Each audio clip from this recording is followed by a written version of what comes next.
Continuando o nosso assunto de tabuleiro, eu vou falar um pouco sobre a notação do xadrez, mas essa aula eu vou começar de uma forma um pouquinho diferente. Eu vou começar com um desafio.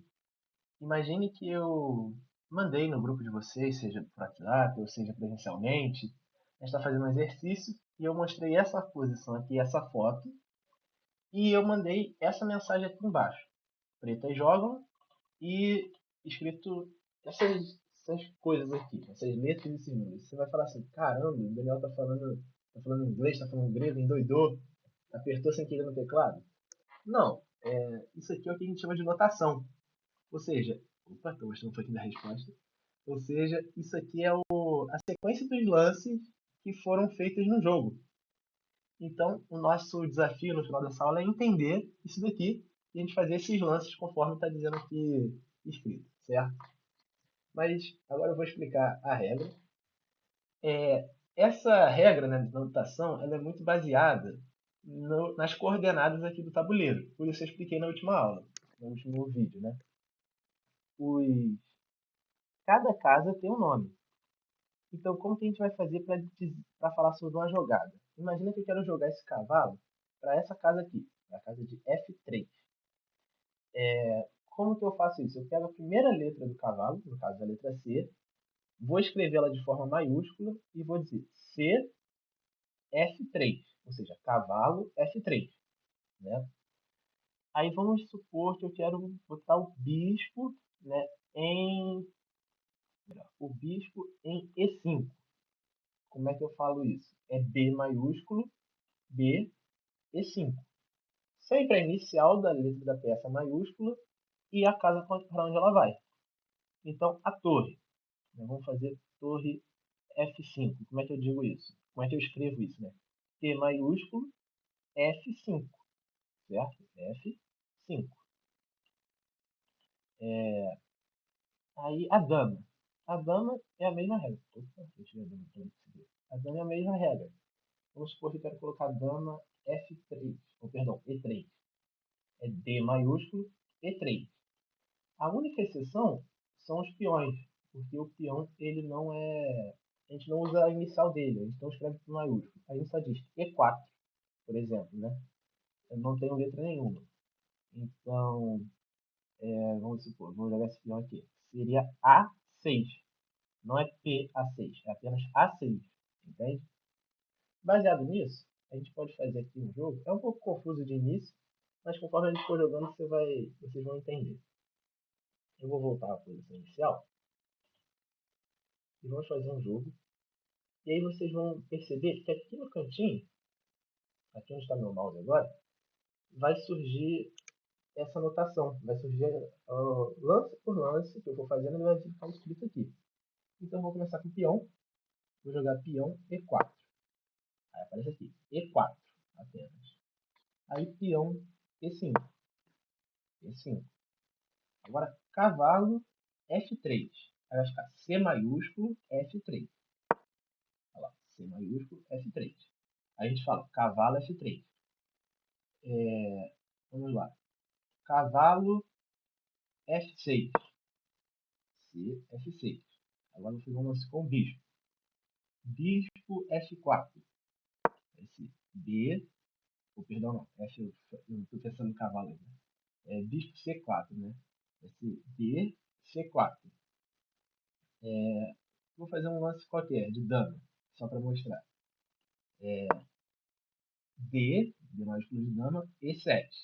Agora um lance de rei. Mesma coisa. R maiúsculo, E2. Né? Agora, se houver uma captura, ou seja, quando eu tomar uma peça, eu coloco um X no meio. É muito simples. Então, imagina aqui. Se eu tomar esse peão, vai ficar C maiúsculo, X e a casa que ele entrou. No caso, E5, né? Então, peraí, eu preciso passar um tempo aqui. Então, ó, vai ficar C, E5. C, X, E5. O X representa a captura, certo? Um X minúsculo. Então, agora a dama vai capturar o cavalo. Vai ser D, X, E5. Por quê? A dama, por isso D, captura a peça estava na casa de E5. Lembrando, E5, correto? Então, dama, captura E5. DX E5, certo? O rock, ele é um pouco diferente, né? Deixa eu jogar aqui outra coisa, só para a gente fazer o rock. Eu não sei se esses lances eu estou fazendo de forma aleatória, só para mostrar. Vou fazer aqui o rock com as pretas. Ele representa dessa forma o rock grande e o rock pequeno. Deixa eu voltar aqui para mostrar para vocês. Voltar para essa posição. Vou fazer o rock pequeno com as brancas. Vocês vão ver que é assim. Apenas duas bolinhas e um tracinho. E o rock grande, ou seja, do lado da dama, são 3 bolinhas. 3 letras O. Né? Essas notações assim mais específicas, vocês não precisam se preocupar tanto. Porque a gente não usa tanto, né? O que eu preciso que vocês saibam é, por exemplo, o caso aqui do exemplo inicial da aula, né? Eu preciso que vocês olhem para esse aqui e entendam a série de jogadas que vai ser feita. Mas antes da gente resolver esse desafio, que na verdade é bem simples, vamos fazer o seguinte. Vamos colocar aqui linhas, que é a sugestão de lance que o computador faz.